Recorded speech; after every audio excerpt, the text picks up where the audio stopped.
할렐루야. 2026년 새해가 밝았습니다. 며칠 전 TV를 보니까 온통 나오는 화면들이 많은 사람들이 첫 일출을 보면서 간절히 소원을 비는 모습들이었습니다. 사실 하나님이 창조하신 그 자연 앞에 그렇게 간절히 소원을 빌게 되면 어떤 결심이나 어떤 새로운 마음가짐을 갖는 그런 분위기적인 부분에서는 도움이 될 수 있습니다. 그런데 실질적인 효과는 없다라는 겁니다. 그들은 새해가 되어도 사실 여전히 막막하고 불안한 삶을 이어갈 수밖에 없습니다. 우리는 그런 모습을 보면서 나는 하나님을 믿는 사람이니까 참 감사하다. 여러분, 이런 생각을 가지는 것이 아니라 정말 그들을 보면서 안타까운 마음으로 정말 허공이 되고 마음을 쏟는 그 불쌍한 영혼들이 예수 그리스도께 다시 돌아오게 하는 것, 그것이 바로 먼저 구원받은 저와 여러분의 사명이다라는 사실을 꼭 기억할 수 있기를 바랍니다. 그래서 우리는 새해를 시작하면서 먼저 질문해야 할 것이 있습니다. 지금 우리 하천교회는 어디에 서 있는가? 만약 우리 교회의 젊은 세대들은 기도의 자리, 말씀의 자리를 멀리하고 장년 세대들은 또 이 형식적인 그런 신앙이 묶여 있고 점점 종교 생활로 그렇게 퇴보되어 간다면 여러분, 분명한 것은 무엇이냐면 그것은 바로 그 불쌍한 영혼들에게 이 복음을 전할 사명을 감당하기에는 턱없이 부족하다라는 증거가 될 것입니다. 그러므로 예수님이 세상의 빛으로 오신 것처럼 교회도 세상 속으로 들어가서 복음의 빛을 비추는 것이 우리 교회의 비전이고 바로 본질입니다. 그래서 2026년을 향한 우리 교회의 비전과 방향성은 바로 우리가 아까 외쳤던 그 한 문장으로 요약됩니다. 우리 다시 한번 읽어볼까요? 표를 시작. 주여, 이웃과 소통하며 복음으로 답하는 교회 되게 하소서. 여러분, 선교적 교회라는 말을 들어보셨죠? 여러분, 선교적 교회는 단순히 선교를 많이 하는 교회를 말하는 것이 아닙니다. 선교적 교회는 하나님의 일에 동참하는 교회를 말씀합니다. 그러니까 교회가 바로 저와 여러분, 우리 그리스도인들이 세상 속으로 들어가서 성육신하신 예수님의 그 사역에 동참하는 것입니다. 그것이 바로 선교적 교회입니다.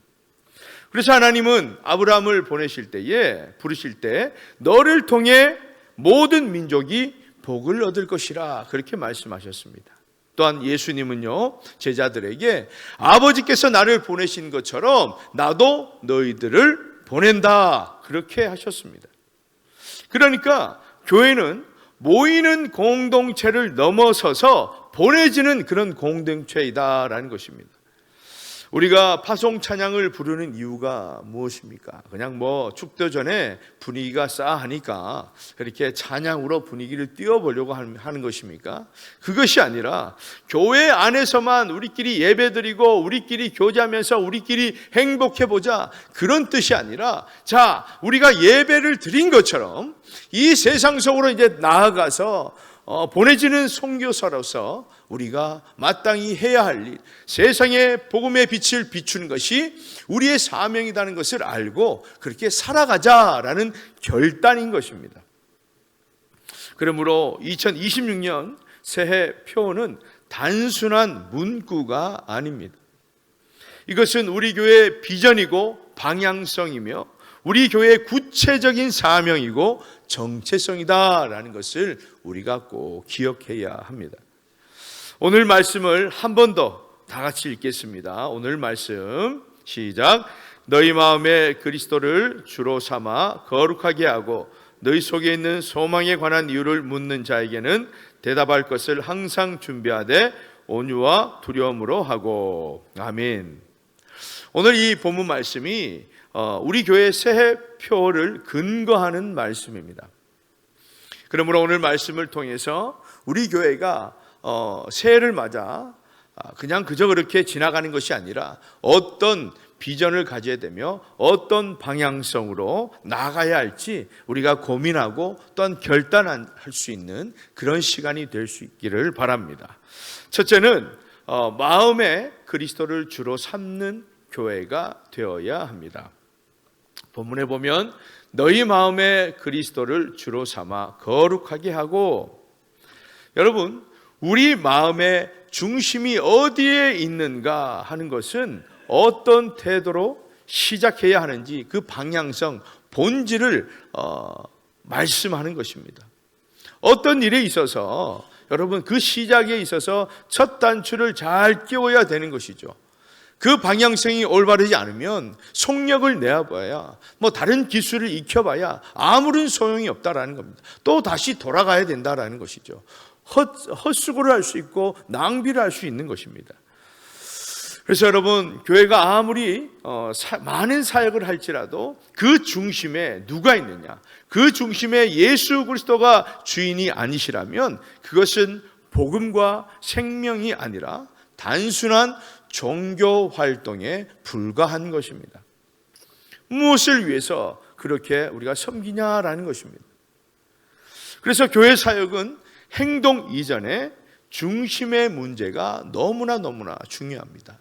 이 본질을 잃게 되면 비로소 거기서 분열이 일어나고 다툼이 일어날 수밖에 없는 것이죠. 여러분, 주로 삼는다라는 말은 예수님이 중심이 되셔서 어떤 결정권과 주권 그리고 통치권을 다 내어드리고 맡긴다라는 뜻입니다. 교회의 방향을 예수님께 묻고 교회의 판단을 예수님께 맡기고 교회의 부흥의 그 기준을 예수님께 두는 것이 바로 마음의 그리스도를 주로 삼는 교회입니다. 그러므로 교회가 그리스도를 주로 삼고 세상 속으로 들어가서 이 하나님의 일에 동참하기 위해서는 여러분 4가지 영역이 변화가 되어야 합니다. 첫 번째, 예배가 변화되어야 합니다. 여러분, 예배는 교회의 중심이자 사역의 출발점이죠. 누구를 위해서 우리가 예배를 드리고 누구를 위해서 사역을 하냐 이 말입니다.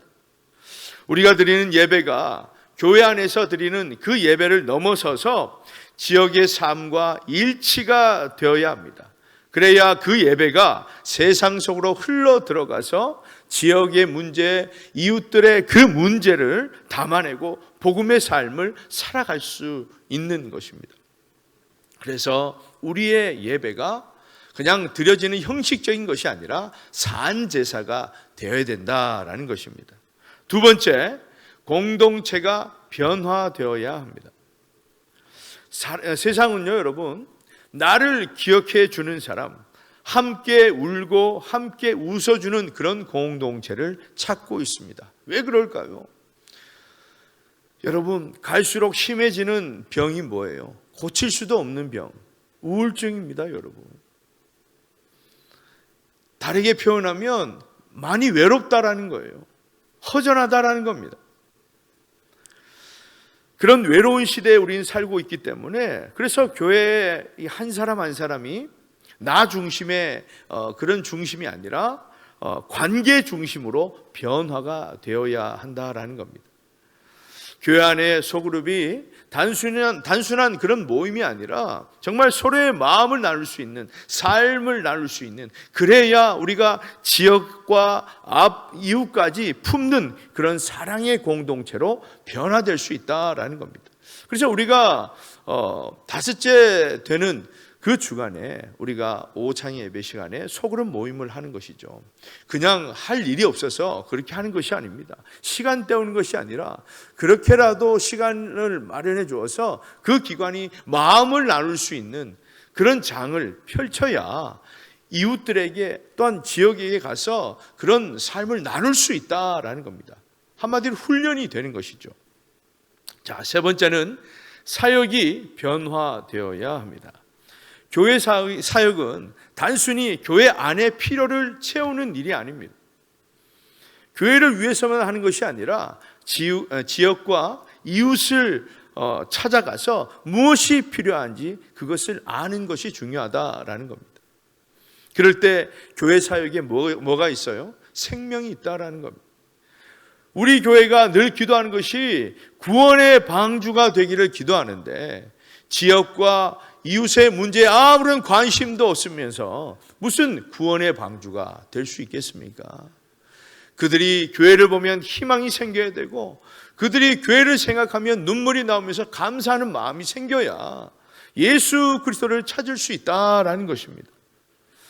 그래서 교회 사역에 온전히 우리가 변화되어서 이 지역에 말만 하는 것이 아니라 정말 하나님의 나라를 온전히 세울 수 있는 그런 비전을 가져야 하는 것입니다. 네 번째는 리더십이 변화되어야 합니다. 교회 주체는 여러분 목회자가 아니라 바로 여러분입니다. 우리 성도들이에요. 하나님은 여러분 한 사람 한 사람을 자신의 일터와 가정과 또한 지역의 선교사로 부르셨기 때문입니다. 그래서 목사는요, 그 부르심을 돕는 코치이고 우리 교회는 뭡니까? 바로 세상적으로 나아가기 위해서 복음을 전하도록 파송하는 베이스 캠프가 되는 것입니다. 그래서 부르신 곳에서 복음의 삶을 살아내기 위해서 우리의 리더십이 온전히 변해야 된다라는 것입니다. 그러므로 이 그리스도를 주로 삼아 이 예배와 공동체와 사역과 리더십이 변화되어서 하나님의 일에 적극 동참하는 성교적 교회가 될 수 있기를 바랍니다. 둘째는 우리 교회가 어떤 방향성을 가져야 하겠습니까? 바로 이웃과 소통하는 교회가 되어야 합니다. 하나님은 우리 교회를 어쩌다가 이 하청 지역에 세우신 게 아닙니다. 우연히 세우신 게 아니다라는 겁니다. 어떠한 비전과 목적을 두고 분명하게 이 지역에 우리 교회를 세우신 것입니다. 그래서 이 지역과 이 마을과 우리 이웃이 무엇입니까? 선교지이다라는 겁니다. 그러면 소통하는 것이 무엇일까요? 바로 우리가 많은 말을 그들에게 하는 것이 아니라 이웃들의 말을 경청하는 것입니다. 그리고 그래서 이 지역의 필요를 이해하고 그들의 언어로, 어려운 우리의 언어가 아니라 그들의 언어로, 그들의 삶으로 복음을 전하는 것이 바로 소통입니다. 여러분, 초대 교회를 보면 건물도 없었고 어떤 제도도 없었지만은 세상 사람들은 그들이 어떤 사람인가 참 궁금했습니다. 왜냐하면 어렵고 힘든 사람들에게 자신의 것들을 그렇게 나누어 주었다라는 겁니다. 그들의 필요가 무엇인지 알아보고 그들을 채워주기 시작한 거예요. 그래서 그들의 삶이 질문을 만들게 되었습니다. 본문에 보면 너희 속에 있는 소망에 관한 이유를 묻는 자에게. 여러분, 사람이 묻는다라는 것은 뭐예요? 관심이 있다라는 것이죠. 내가 지켜보고 있다라는 겁니다. 마음이 있다라는 겁니다. 그런데 오늘날 세상은 교회에 대해서 아무런 질문을 하지 않습니다.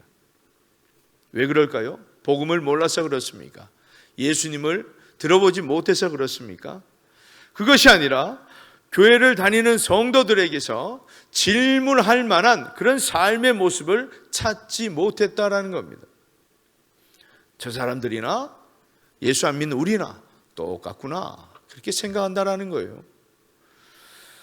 성도들이 세상 사람들과 같이 자기 중심대로 살아가고 똑같은 상황에서 똑같이 분노하고 똑같이 절망하며 살아가다 보니까 교회 다니면 좋습니까? 당신이 믿는 하나님은 어떠한 분입니까? 이런 질문조차 생각나지 않는다라는 겁니다. 당신들이나 똑바로 해라, 이런 말을 할 뿐이죠. 그들은 이미 답을 정해 놓았습니다. 교회란 어떤 곳인가? 교회는 자기들끼리 있는 곳, 교회는 이웃에게는 전혀 관심이 없는 곳, 이렇게 답을 정해 놓았기 때문입니다. 왜 그럴까요, 여러분? 교회가 이웃과 지역과 소통하려고 하지 않다라는 겁니다. 소통을 전혀 하지 않습니다. 우리는 지난 2년 동안 표가 뭐였습니까? 힘써 모이고 힘써 기도하게 하소서. 여러분, 왜 이런 표와 비전을 가지고 우리가 2년 동안 해왔습니까? 1년 제가 아무도 모르고 1년은 그냥 지나갔었고 2년째부터 이런 표를 가지고 우리가 신앙생활을 했습니다. 왜 이런 비전을 가졌냐면 우리 안에서 먼저 힘써 모이고 힘써 기도해야 하나님과의 소통, 우리 성도들과의 그 소통이 온전히 이루어지는 거예요. 여기서 우리가 훈련이 잘 되어지면 밖으로 나가서도 소통하기가 쉽다라는 겁니다. 이제 우리가 이웃과 소통합시다 그러면 어색할 수 있잖아요. 그래서 우리가 2년 동안 준비를 했는데 여러분, 이제 얼마만큼 내가 훈련이 되어졌는가 테스트할 수 있는 그런 기회가 되었습니다. 여러분, 이웃과 소통하는 교회는요, 단순히 홍보하는 교회가 아니에요. 전단지를 돌리는 교회가 아닙니다. 지역 주민과 인사를 잘하는 교회, 어렵고 약한 사람들 외면하지 않는 교회, 지역과 이웃의 문제에 관심을 갖는 교회입니다. 물론 쉽지는 않습니다. 그런데 그렇게 할 때에 사람들은 관심을 가지고 질문이 생긴다라는 겁니다. 저 사람은 좀 다르네. 저 교회는 좀 다른데. 이런 질문이 생기게 될 때 그때 무엇이 열립니까? 복음의 문이 열리고 전도의 문이 열리게 되는 겁니다. 무작정 교회 가자고 하면 이제는 갈 사람 단 한 사람도 없습니다. 우리 가정도 우리 식구들도 절대 가지 않습니다. 성경에 보면 예수님은 언제나 먼저 다가가셨습니다. 예수님은 물고기를 잡는 어부에게 다가가셨고 우물 깁는 그 여인에게 다가가셨습니다. 죄인 삭개의 집에 들어가셨고 병든 자와 창기여 많은 그런 죄인들의 집에 들어가셨습니다. 예수님이 직접 찾아가시는 거예요. 왜요? 그들이 무엇이 필요한지, 또한 그들이 어떤 삶을 사는지 소통하기 위해서. 그래서 교회는 건물이 아니라 이웃을 찾아가는 공동체가 되어야 합니다. 여러분, 우리 하천교회는 과연 지옥과 이웃들에게 어떤 교회일까요? 불편한 교회일까요? 아니면 정말 소통하는 교회일까요? 질문이 있는 궁금한 교회일까요? 간절히 바라기는 하나님의 마음으로 경청하고 찾아가서 지역과 이웃과 소통하는 교회, 또한 질문하게 만드는 교회가 될 수 있기를 축복합니다. 그리고 셋째, 복음으로 답하는 교회가 되어야 합니다. 지역과 이웃은 많은 문제를 가지고 있죠. 물론 우리도 가지고 있지만 그들은 해결할 수가 없어요. 우리에게 문제는 어떻게 해결합니까? 하나님께 소통하면서 기도하면서 그때를 기다리는 것이죠. 그러나 그들은 소통할 수 없습니다. 그들은 해결할 수가 없어요. 얼마나 힘들겠습니까?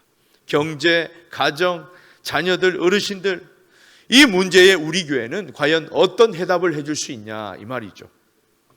정치나 제도로 해결할 수 없는 문제에 하나님은 복음으로 답하게 하셨습니다. 예수 그리스도 안에 길이 있고 소망이 있고 회복이 있다. 여러분, 이것이 뭐예요? 우리 교회가 해야 할 답이고 우리가 삶으로 증명해 보여야 할 사명인 것입니다. 오늘 본문에 보면 너희 속에 있는 소망에 관한 이유를 묻는 자에게는 대답할 것을 항상 준비하되. 여러분, 우리가 살아가면서 우리의 소망에 관해 질문을 받게 되면 여러분 어떻게 해야 됩니까? 명확하게, 정말 행복하게, 즐겁게 답해 줄 수 있어야 합니다.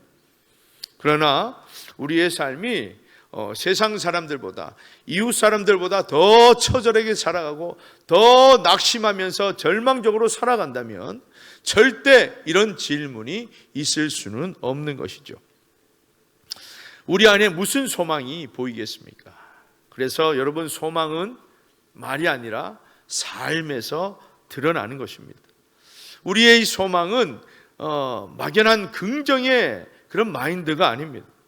상황이 좋아서 그 분위기상 생기는 그런 소망도 아닙니다. 바로 십자가와 부활에서 나온 생명이고 소망인 것입니다. 우리가 세상 사람들이 이해할 수 없는 역대급 그런 고난을 만난다 할지라도 우리에게는 천국 소망이 있기 때문에 우리의 마음과 삶이 무너지지 않고 다시 일어서는 모습들을 볼 때에 세상 사람들은 질문할 것입니다. 왜 저 사람은 다르지? 왜 저 교회는 다르지? 왜 무너지지 않지? 왜 힘들어하지 않지? 왜 포기하지 않지? 그 질문의 답이 무엇입니까? 바로 복음 예수 그리스도입니다. 우리는 모두 누군가의 이웃이죠. 누군가의 가족이고 누군가의 성도입니다. 그 관계 속에서 우리의 복음의 삶을 통해서 정말 질문이 나오게 해야 된다라는 겁니다. 그렇다고 대단한 말을 이 논문을 써서 그렇게 준비하라는 것이 아닙니다. 간추려 보면 세 가지로 말할 수 있습니다. 예수님이 나에게 어떤 분이신가? 복음이 나와 무슨 상관이 있는가? 왜 나는 교회를 다니는가? 이것이 뭡니까? 우리 신앙의 본질이다라는 겁니다. 그러므로 우리는 근본적인 신앙의 핵심을 자기 말로 어찌 보면 자기의 간증으로 말할 수 있어야 됩니다. 왜요? 내가 만난 하나님을 그들에게 전해야 되니까. 어떻게 말합니까? 예수님이 나 같은 죄인을 살리셨습니다. 그 복음으로 나는 원래 죄인이었는데 용서받고 구원을 받았습니다. 그래서 나는 고난이 와도 교회를 다니며 천국 소망을 붙잡고 살아갑니다. 그러므로 언제 누가 우리에게 그 근본적인 신앙의 질문을 할 때에 머뭇거리지 말고 나의 간증으로, 나의 신앙 고백으로 답할 수 있는 성도들이 다 되셔서 복음으로 답하는 교회가 될 수 있기를 주님의 이름으로 축복합니다. 마지막으로 온유와 두려움으로 나아가는 교회가 되어야 합니다. 우리는 어떤 태도로 답해야 할 것인가? 이것이 참 중요하죠. 그래서 오늘 본문 마지막은 이렇게 말씀합니다. 온유와 두려움으로 하라. 여러분, 온유함이 없는 복음은 무엇입니까? 폭력이 될 수 있다라는 겁니다. 자, 복음은 진리죠. 이 진리는 사랑 안에서 전해질 때에 생명을 살리게 됩니다. 그렇지 않으면 온유함이 없는 복음은 율법이 되어서 정죄하기 십상입니다. 정죄하게 되고 상처받게 되고 그 관계벽이 더 두꺼워진다라는 겁니다.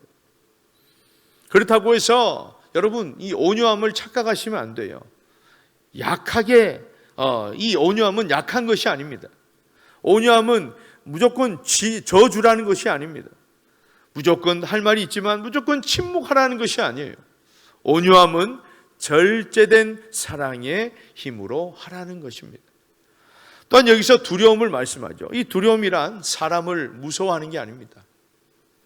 두려움은 하나님을 섬기는, 하나님을 경외하는 신앙적 태도를 말합니다.